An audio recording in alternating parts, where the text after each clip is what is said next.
Halo kaum magres semua dimanapun anda berada, macam mana kabarnya? Pada sarehat dulur-dulur baraya. Kembali lagi bersama saya Boy. Kali ini saya akan membahas sebuah alur cerita film survival yang sangat menarik yang diambil dari kisah nyata, yang mana film ini menceritakan tentang 7 orang pria yang melarikan diri dari penjara gulag Siberia dengan berjalan kaki melintasi beberapa negara. Dan perjalanan mereka sangatlah sulit karena harus turun naik gunung dan melintasi padang pasir yang sangat tandus dan mematikan. Oke, bagaimana sih lanjutan ceritanya? Apakah ketujuh orang pria itu berhasil pulang ke rumahnya masing-masing atau oke, kita simak aja alur ceritanya. Dan seperti biasa, cerat ceret cerot.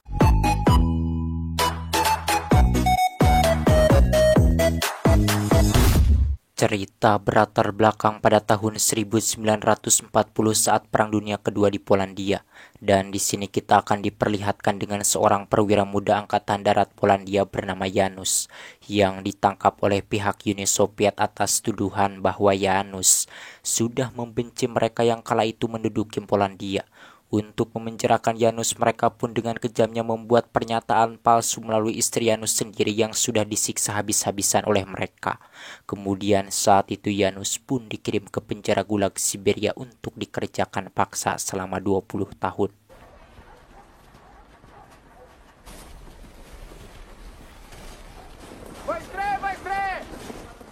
Sesampainya di sana, seorang sipir bernama Yanov memperingatkan kepada mereka bahwa mereka jangan pernah coba-coba berani melarikan diri dari penjara ini, karena itu hanya akan membuat mereka mati di tengah jalan, disebabkan penjara ini sangat jauh kemana-mana. Dan di sini Janus melihat penjara gulag ini bukan hanya tempat penampungan tawanan perang, melainkan ada juga penduduk asli yang dipenjarakan di sana akibat perbuatan kriminalnya. Keesokan harinya Janus pun dikerjakan dengan paksa bersama tahanan lainnya.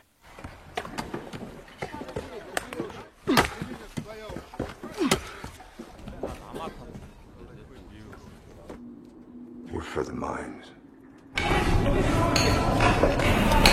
Setelah dipindahkan ke pertambangan di sini, Janus pun semakin merasa tersiksa hingga akhirnya dirinya memutuskan untuk melarikan diri dari penjara neraka tersebut.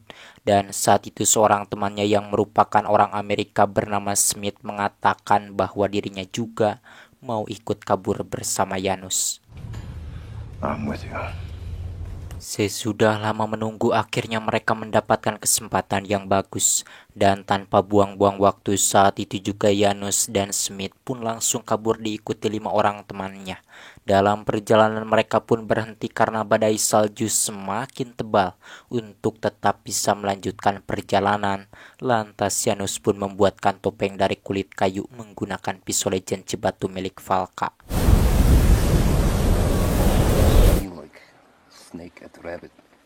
Keesokan harinya ketika sedang beristirahat, Janus beserta teman-temannya pun mengeluarkan persediaan makanan yang telah dikumpulkan sebelumnya. Terlihat di sana Valka yang merupakan pembunuh berdarah dingin, dirinya juga ikut mengeluarkan persediaan makanannya. Setelah merasa cukup beristirahat, mereka pun melanjutkan perjalanan.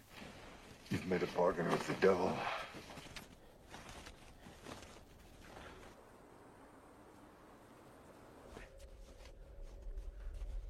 Dalam perjalanan, Janus pun berhenti dan menggunakan kemampuannya untuk menentukan arah menuju Danau Baikal.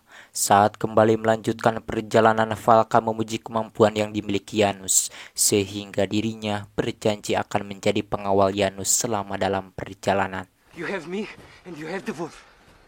Suatu malam, salah seorang dari mereka yang bernama Thomas memberitahukan bahwa sekarang persediaan makanan mereka tinggal sedikit.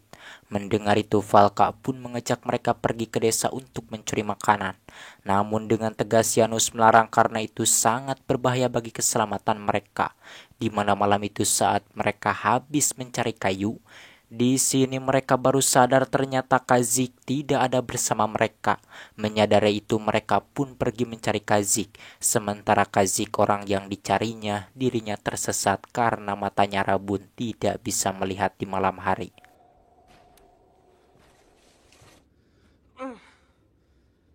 Selepas lama mencari, mereka tidak juga menemukan Kazik. Paginya salah seorang dari mereka bernama Pos yang terbangun lebih dahulu dirinya menemukan Kazik dalam keadaan sudah meninggal kedinginan. Yang mana sebelum pergi dengan perasaan sedih mereka pun menguburkan mayat Kazik dan tidak lupa mendoakannya agar Kazik masuk surga. Usai menguburkan mayat Kazik, Valka mengatakan bahwa mereka jangan bersedih karena meninggalnya Kazik itu akan memperirit jatah makan mereka. Mendengar itu spontan mereka pun langsung melirik ke arah Valka, membuat Valka dengan wajah polosnya merasa keheranan. What?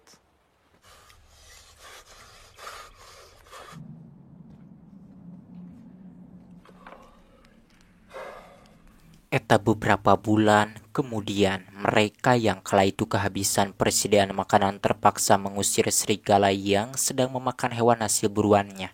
Setelah serigala-serigala itu kabur, mereka pun memakan daging hewan itu mentah-mentah layaknya serigala yang kelaparan.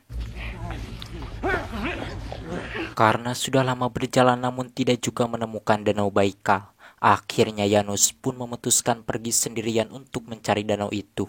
Sebelum pergi, Smith memberikan sedikit makanan kepada Janus untuk bekal di perjalanan.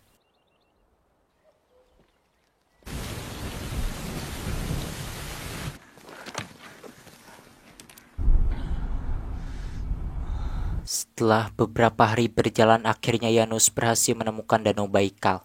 Kemudian dirinya pun pulang dan memberitahukan hal tersebut kepada teman-temannya yang sedang menunggu di goa. I saw the lake. Sesudah keadaan Janus pulih, mereka pun langsung pergi menuju Danau Baikal. Saat sedang berjalan di sini, Smith menyadari bahwa ada seseorang yang mengikuti mereka. Mengetahui itu, Janus mengajak mereka menghampiri orang tersebut. Di mana kala itu Valka yang merupakan mantan penjahat pun berniat membunuh orang itu. Namun Janus yang mempunyai rasa belas kasih melarangnya. Setelah dihampiri oleh Janus memberitahukan kepada mereka bahwa dia adalah seorang perempuan yang mengaku sudah melarikan diri dari pertanian kolektif Soviet dan dirinya ingin ikut bersama mereka. Saat itu Janus pun berniat membawanya, namun teman-temannya melarang karena itu akan memperlambat perjalanan mereka. She'll slow us down. Sesampainya di tepi danau, mereka menemukan seekor rusa yang terjebak di lumpur. Sesudah dikepung, Janus pun menyuruh Valka agar mengeluarkan pisau legendnya dan membunuh rusa tersebut. Ketika mereka hendak membakar rusa tersebut, Pos yang merasa kasihan pergi menjemput perempuan itu.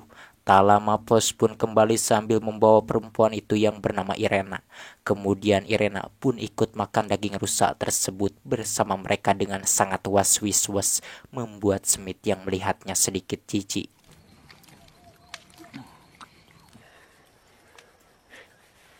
Sebelum melanjutkan perjalanan yang mana di danau itu, mereka pun mencuci dahulu semua pakaian mereka yang kotor dan juga mencukur bewoknya masing-masing, sehingga kini wajah dan pakaian mereka pun bersih. Malamnya Janus memberitahukan kepada Smith bahwa Irena ingin ikut bersama mereka, yang mana dirinya dan yang lainnya setuju memperbolehkan Irena ikut. Mendengar itu, Smith yang enggan pun terpaksa menyetujuinya. Keesokan harinya terlihat Irena pun ikut bersama mereka. Sesampainya di danau, mereka pun berhenti dan berniat membuka sepatunya agar tidak basah saat menyeberang. Namun ketika melihat Irena berlari, mereka pun mengurungkan niatnya dan langsung lompat mengikuti Irena.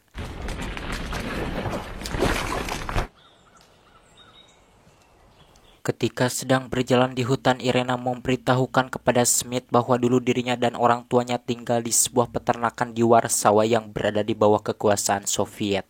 Namun tanpa disangka suatu hari tentara Soviet datang menangkap kedua orang tuanya dan membunuhnya. Kemudian mereka mengirimkan dirinya ke pertanian kolektif dan memperlakukannya dengan kejam sehingga dirinya pun terpaksa kabur. Mendengar itu, Smith mengetahui bahwa Irena berbohong dan Irena sengaja mengarang cerita palsu agar mereka kasihan dan memperbolehkannya ikut. Sebab Warsawa bukanlah kekuasaan Soviet melainkan wilayah kekuasaan Jerman. Menyadari Smith mengetahui bahwa dirinya berbohong. Di sini Irena pun merasa malu hingga wajahnya memerah. Setibanya di dekat kota mereka pun bersembunyi. Dan saat itu Valka mengajak mereka pergi ke sana untuk mencuri makanan dari penduduk. Namun lagi-lagi Janus melarang karena itu sangat membahayakan keselamatan mereka. Malamnya dalam perjalanan Janus baru sadar ternyata Valka tidak ada bersama mereka. Yang pastinya Valka pergi ke kota untuk mencuri makanan mengingat dirinya adalah seorang mantan garong gerot yang kejam. Think he would do that? He might. We don't need his knife. Di mana malam itu ketika mereka hendak meninggalkannya, tanpa disangka Valka datang sambil membawa makanan. Terlihat di sana Smith yang emosi memarahi Valka atas perbuatan cerobohnya. Valka mengatakan bahwa dirinya bukanlah orang yang bodoh, yang mana dirinya melakukan perbuatan itu dengan penuh hati-hati tanpa ketahuan oleh seorang penduduk pun yang ada di sana. Selain itu, Valka juga memberitahukan bahwa malam ini adalah hari ulang tahunnya yang harus dirayakan. Setelah mengetahui bahwa perbuatan Valka itu bersih, mereka pun memasak makanan yang dibawa Valka tersebut.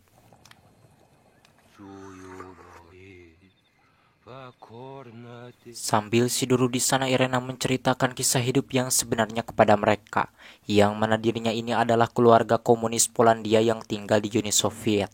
Meskipun keluarga dirinya ini adalah komunis, akan tetapi kedua orang tuanya tetap dibunuh karena dituduh sebagai mata-mata. Sementara dirinya dikirim ke panti asuhan. Disebabkan di panti asuhan itu dirinya diperlakukan dengan kejam, akhirnya Irena pun kabur dan hidup di jalanan menjadi gembel. Mendengar itu Valka yang sudah curiga dari sebelumnya pun mengiyakannya. She lived in the streets. Keesokan harinya mereka pun melanjutkan perjalanan. Karena banyak nyamuk yang menggigit, mereka pun terpaksa berhenti dan membuat durukan untuk mengusir nyamuk-nyamuk tersebut. Saat melihat seorang penduduk bernama Ai berjalan dengan santai tanpa diganggu oleh nyamuk, spontan salah seorang dari mereka yang bernama Joran pun menghampirinya dan menanyakan apa rahasianya sehingga Ai tidak digigit nyamuk. Mendengar itu Mang Ai pun langsung mengalungkan sesuatu ke leher Joran. Mengetahui bahwa itu adalah rahasianya, lantas mereka pun meniru dan melanjutkan perjalanan tanpa digigit nyamuk lagi.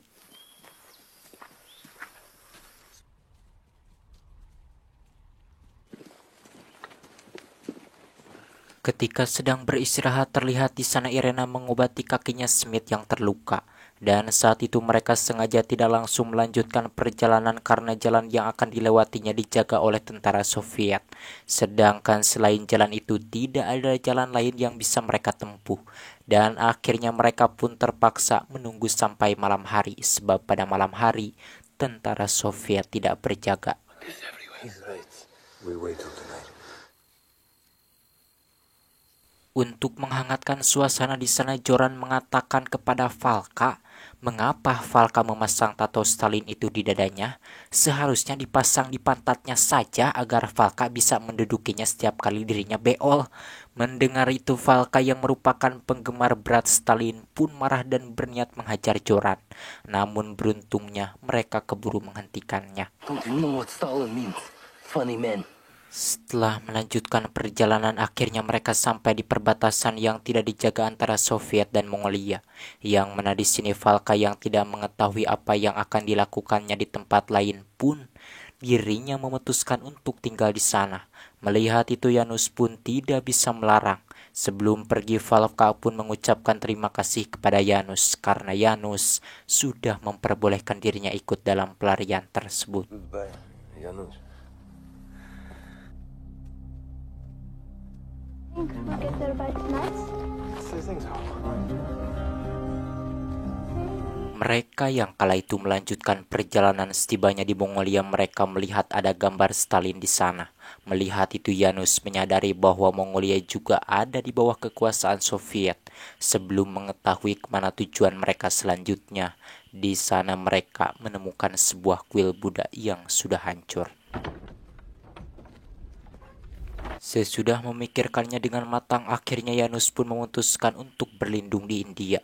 Meskipun jaraknya sangat jauh, namun mereka menyetujui usul Janus tersebut, disebabkan mereka ingin selamat. Kemudian saat itu juga mereka pun pergi menuju India.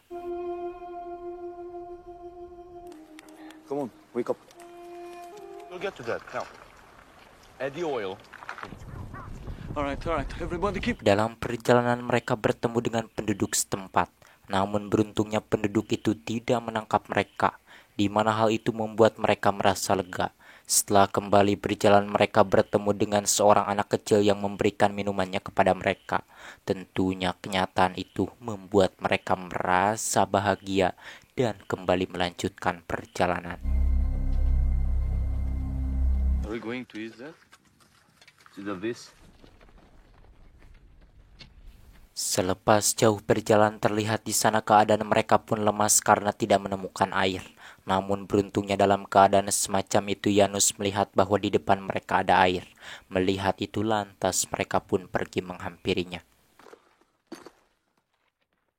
Dan benar saja sesampainya di sana mereka menemukan sumur. Setelah puas minum, mereka pun beristirahat dengan santai.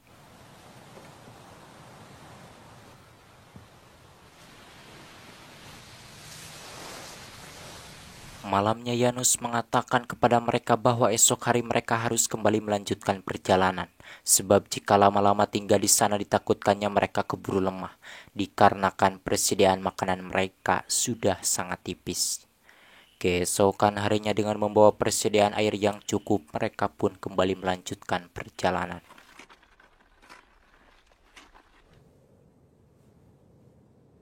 Namun naasnya dalam perjalanan tiba-tiba badai pasir datang. Melihat itu spontan Janus pun mengajak teman-temannya berlari dan berlindung. Akibat badai pasir itu akhirnya sebagian besar persediaan air minum mereka pun lenyap. Meskipun demikian namun mereka tetap melanjutkan perjalanan. Karena kekurangan air minum terlihat di sana Irena pun terjatuh pingsan. Setelah Irena terbangun mereka pun meneruskan perjalanan. Akan tetapi belum juga jauh mereka berjalan, tiba-tiba Irena jatuh ngerumpuyuk lemas. Melihat itu lantas Pos pun membopongnya. Just lay me on the ground.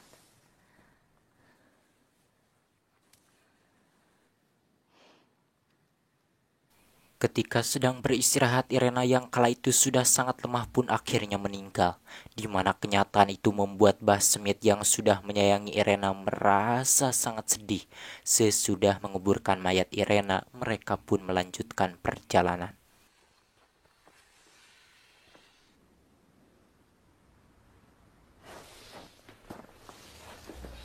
Beberapa hari kemudian setelah meninggalnya Irena, Thomas pingsan.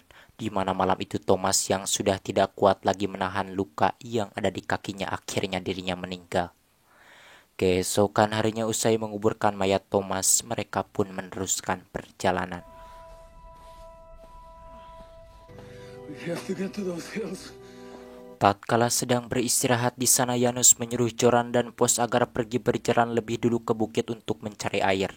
Sementara dirinya akan menyusul karena Mbah Semit perlu beristirahat dahulu.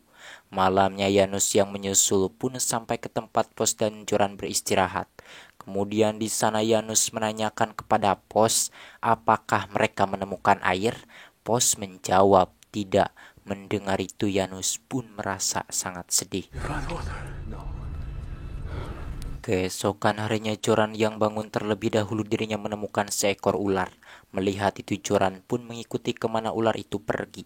Hingga akhirnya di sana Joran menemukan sedikit air. Lantas Joran pun memberitahukan hal tersebut kepada teman-temannya. Kemudian mereka pun menjilati air yang ada di lumut tersebut. Selepas itu Janus menangkap ular dan membakarnya, lalu mereka pun memakannya dengan sangat lahap. Would you have eaten me? Yeah. Some water. Malamnya Smith meminta kepada Janus agar meninggalkan dirinya sendirian di tempat tersebut, disebabkan dirinya sudah tidak kuat lagi untuk melanjutkan perjalanan. Mendengar itu Janus pun menyemangati Smith bahwa Smith jangan menyerah karena perjalanan mereka sudahlah sangat jauh. Berkat perkataan Janus, semangat Smith pun kembali tumbuh. Terlihat keesokan harinya dirinya berjalan lebih dulu. Melihat itu Janus pun merasa bahagia dan langsung mengikutinya. Sesudah berjalan cukup jauh akhirnya mereka menemukan sungai.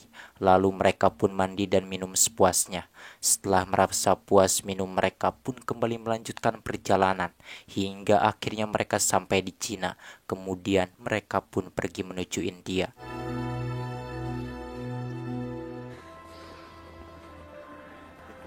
Tibet.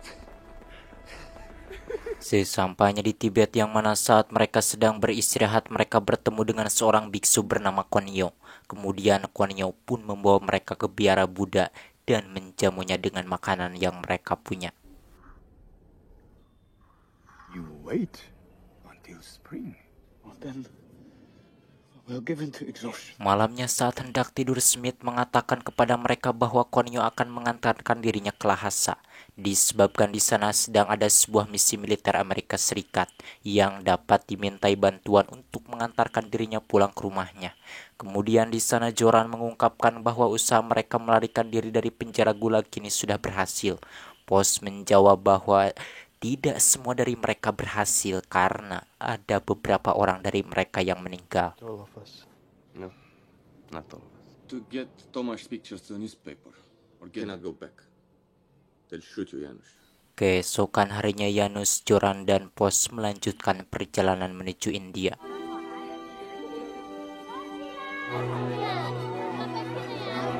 Sesampainya di India mereka disambut oleh penduduk desa dengan sangat ramah.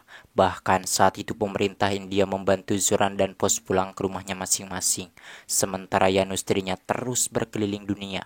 Karena jika dirinya pulang ke Polandia maka dirinya akan ditangkap. Sebab kala itu Polandia masih berada di bawah kekuasaan Uni Soviet. Yang mana pada tahun 1989 setelah rezim komunis di Polandia digulingkan, barulah Janus berani pulang ke rumahnya menemui istrinya yang kebetulan saat itu masih setia menunggu. Kemudian mereka pun langsung berpelukan dengan penuh kebahagiaan bercampur sedih. Dan akhirnya Janus pun bisa bersatu kembali dengan istrinya. Tamat ending yang sangat mengharukan. Menurut saya film ini ceritanya sangat bagus karena berdasarkan kisah nyata. Saya tidak tahu apakah masih ada di zaman sekarang ini seorang perempuan yang setia menunggu suaminya selama puluhan tahun. Saya rasa mungkin di dunia yang seluas ini masih ada perempuan seperti itu meskipun sangatlah jarang. Dan itu sungguh mengajikan sekali ajik. Dan saya mengucapkan terima kasih kepada teman-teman semua yang selalu setia menonton video-video di channel ini. Semoga kalian bahagia, sukses, sehat selalu. Ya, segitulah dari saya mah. Saya Boy pamit dari ruang dengar Anda. Salam apa tuh? Asik.